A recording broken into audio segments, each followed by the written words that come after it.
So the question is why is having friends or having good friends important?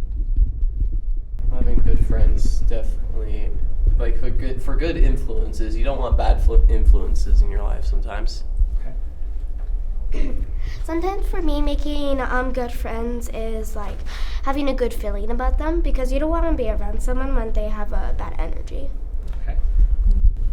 I honestly feel like friends could just be somebody where you can be yourself. Maybe like not too much, depending on the kind of person that you are, but like you get to be yourself and they don't really pressure you into situations that you don't want to be in.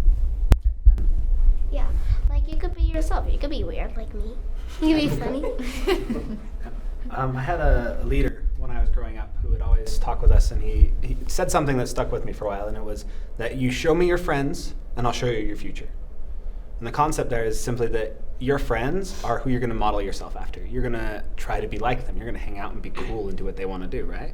So the better friends you have, the more likely your chances you are to succeed. The manual said it this way. It said that choosing good friends is one of the most important things a team can do to be happy and have a successful life. And that's something that's really interesting, that you have to have good friends to have a successful life. Awesome. So what are some ways, how do we know that we have a good friend? They don't pressure you. They don't pressure you. You're happy to be around them too. I guess one of them would probably be that they're concerned for you as well. Like, hey, how you doing? Are you doing fine? Like that. And if it goes back and forth, then it's definitely really good. Your friend invites you to go with his family to the neighborhood to clean up and a free lunch. You decide to go. Is that a good friend or a bad friend? Good friend. Yeah, good friend. Okay. So this is the good side. So this is you. You're moving this way. Oh yeah, this is the object to go to this side of the game. Okay. With a marker like right there, you could put an X. I should do that. Yeah, you do that. Okay, your turn. Okay, let's go 3. Great. Okay. Your friend is over when your grandma comes to visit for a week. The next day, he asks you to look in her purse for pills and bring him some.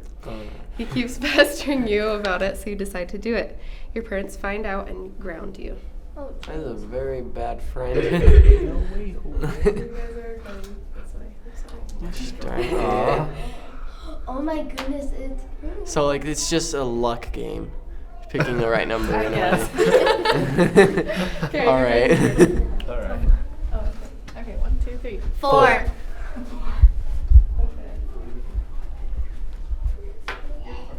Your friend asks you to give him the answers during a test, and you do. You get caught and both fail the test. Bad friend. It's definitely bad. Oh yeah, bad Friend. It's only a good friend when you don't fail. Yeah, even if we both pass and she is still a bad friend. Yeah. Okay, who wants to do it? 2? Okay. You're having a big test, and your friend invites you to join a study group to get better prepared. You decide to go. Don't go for it. You did? It's pretty good. I know, right? I move this along here. Wow, that's a big one. Yeah. It's a really good friend. Okay, you guys. We choose 1. 1. Sorry. Okay. Your friend invites you to sleep over and asks you to sneak out with him at night. He shows you how to get into a neighbor's house who is away and drink some of his alcohol. We are good people.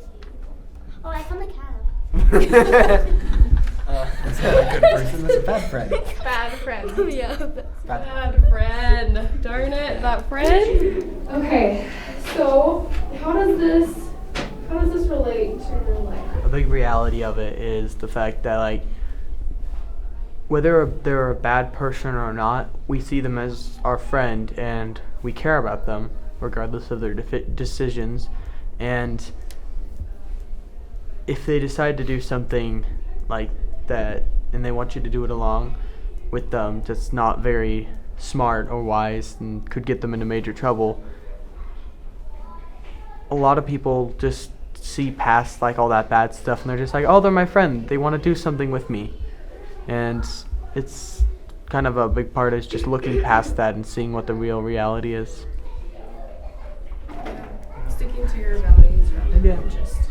I think think it's hard too because you have to be prepared. Like when I was 13 or 14, I was still trying to find my friend group, and I was hanging out with some girls, and they started doing stuff that I felt like really uncomfortable with.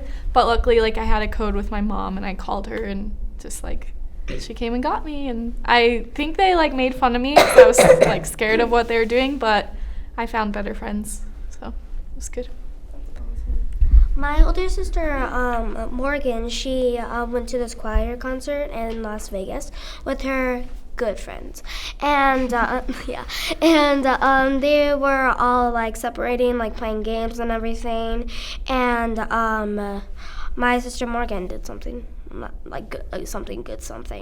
and went somewhere else. And when she came back to her roommates, she went into the apartment. They were not good. So then she called my mom and dad, and when she told a guardian, and they got in big trouble, and they all got mad at her and always been mad at her since. Her friends.